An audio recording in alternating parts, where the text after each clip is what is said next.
Here's another self-care pro tip for first responders. Hi, my name is Heather, and I'm a 20-year first responder turned holistic health nurse coach, and I'm here to help support you take better care of yourself. I'm also leading the way on #sabbaticals for first responders. This self-care pro tip is another type of body work that you can get done. Have you ever heard of cranial sacral therapy?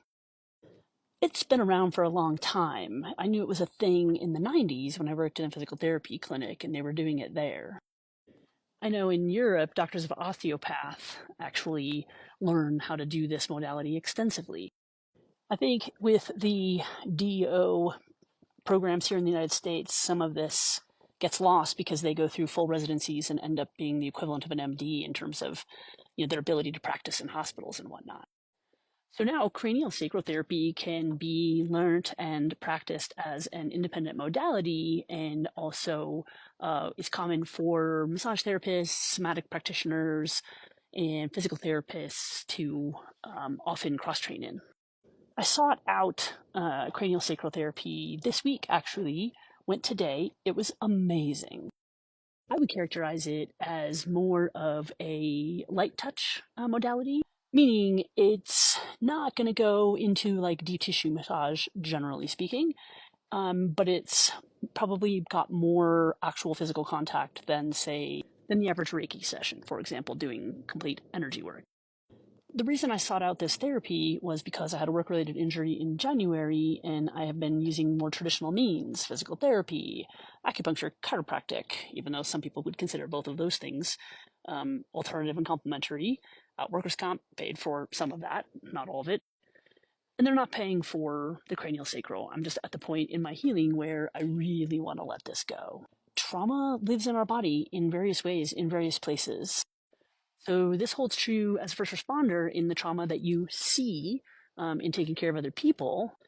That can be held and live in our body in various places, but also trauma that actually happens to us, be it a work injury or a car accident or a sporting accident. Based on the nature of the injuries, musculoskeletal, I was like holding on to some residual headaches and some residual complications and feeling like there was some subconscious energetic reason that I was holding on to that. That this can cross the line that goes beyond the normal means by which we understand, assess, and treat musculoskeletal injuries, as a primary practitioner of West.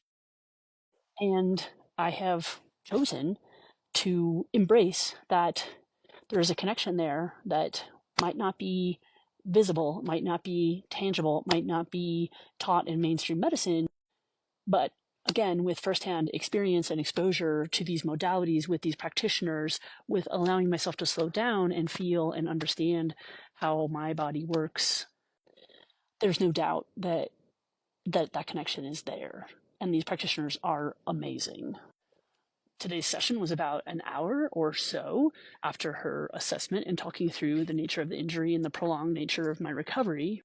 I got on a table fully dressed, and she placed hands in different parts of my body with different intentionality. She opened herself up to receive, what she was feeling, sensing, becoming aware of, and I quieted my mind and did the same.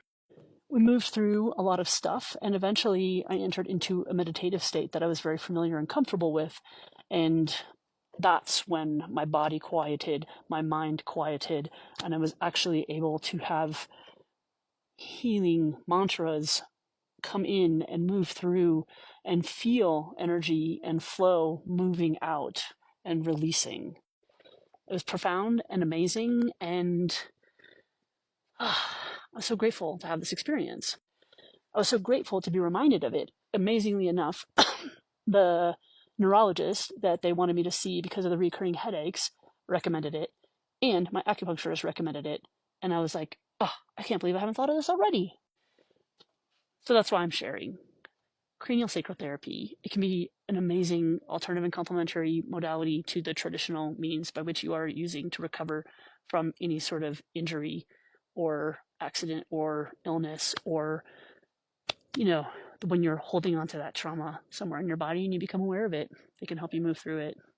Find one, go check it out. And if you like my content, please go back to my profile page. There's other videos with other health tips like this. follow me, like, comment, share. Thank you.